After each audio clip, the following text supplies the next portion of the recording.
Mobil Innova Reborn kini menggunakan kapasitas yang bermesin diesel 2400 cc. Memang lebih kecil daripada Innova Reborn yang lama 2500 cc, tapi tenaganya justru cukup meningkat jauh. Dulu mesin diesel 2KD VTV memiliki tenaga 101 dk dengan torsi 200 Nm pada rentang 1600 sampai 3600 rpm. Sedangkan mesin 2GD VTV baru dapat menyemburkan tenaga sekitar 177 dk dengan torsi 450 Nm di 1400 sampai 2600 rpm. Di situ terlihat lonjakan tenaga dan torsi yang melambung cukup jauh.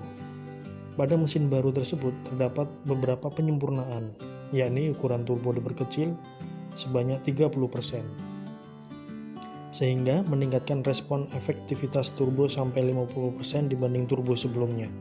Logikanya, ketika ukuran baling-baling turbo lebih kecil, maka akan lebih responsif ketika diputar oleh gas buang.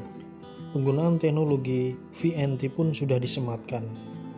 Cara kerja VNT adalah turbo tersebut bisa mengatur kecepatan aliran gas buang sebagai pemutar baling-baling turbo, terutama saat putaran rendah.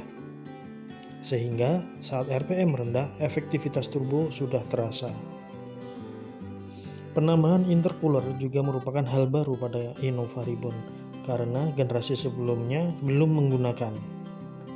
Perubahan pada injektornya juga dilakukan. Dulu injektornya hanya 6 lubang, sekarang menjadi 8. Efek positifnya adalah penyebaran solar di ruang bakal lebih luas dan mempercepat proses pembakaran.